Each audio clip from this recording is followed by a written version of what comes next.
네, 시작하겠습니다. 265페이지 직무평가입니다. 자, 직무평가의 개념도 16년도 지방에서도 한번 나왔었죠. 자, 직무분석 결과로 나타난 두 가지 이렇게 물어보면 기술서와 명세서, 그쵸? 그 다음에 특히 항상 직무평가를 물어보는 문항의 개념에 들어가는 단문항이 두 번째 줄이에요.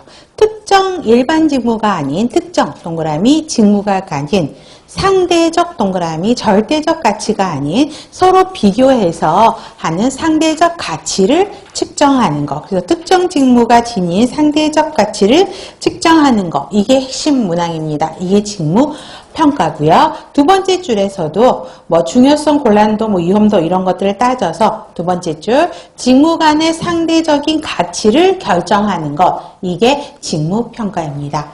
그러면 직무 평가의 목적은 알고 계셔야 돼요. 그래서 직무 평가를 통해서 직무에 대한 공정성 직위죠. 그 다음에 급여를 산출할 수 있게 하는 것입니다. 그래서 첫 번째, 공정한 급여 체계 확립이 가장 중요한 거죠.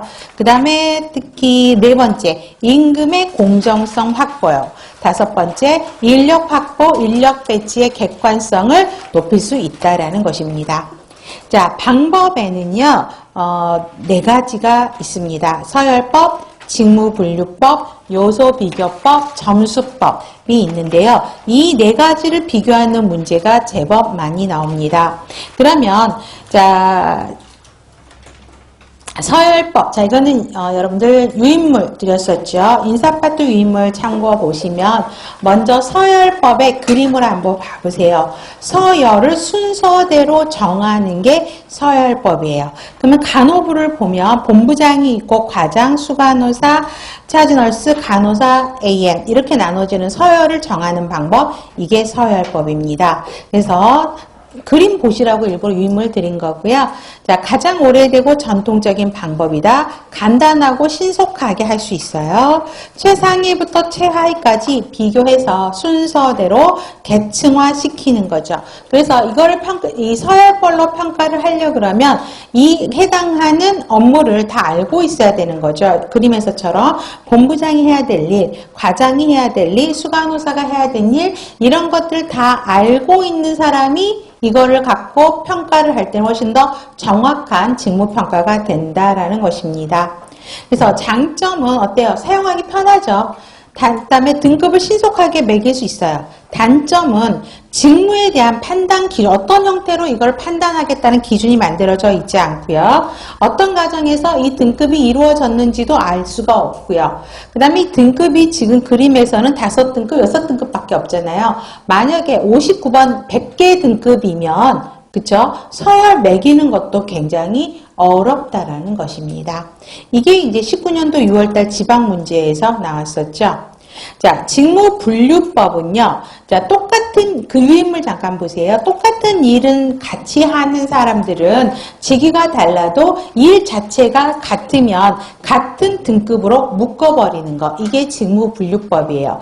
자, 간호부, 약제부, 부니까 다 부장들이 최고겠죠. 그래서 본부장, 약제부장, 급식부장은 가장 그 부서의 대표적인 업무를 하니까 1급으로 묶고요.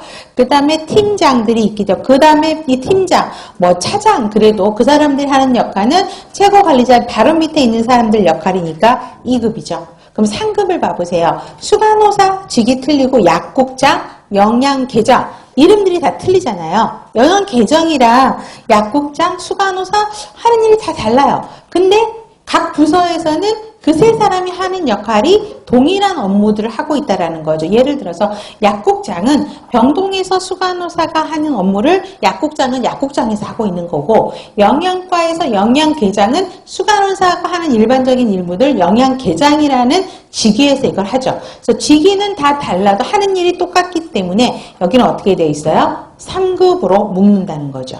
그 다음에 차지들은 다 책임간호사, 책임여사, 책임이니까 하는 일이 똑같겠죠? 4급. 그래서 같은 직위가 좀 애매모호하게 써 있어도 하는 일이 동일하면 같은 등급으로 묶는 게 직무분류법. 그래서 직무분류법 옆에다가 직무등급법이라고도 이야기를 합니다. 자, 직무의 수, 복잡도에 따라서 직무를 등급으로 나누는 방법이고요.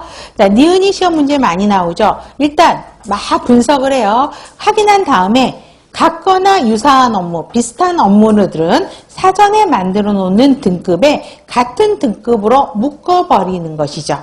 그래서 리을번 등급 기술서를 작성해야 된다는 것입니다. 그래야지만이 이게 몇 등급에 속하는 일이냐 같은 등급으로 묶을 수 있다는 것이죠. 그래서 실제 문제가 직무 등급표에 예를 주면서 이게 직무 분석 방법에 어디에 속하냐가 시험 문제였을 거예요.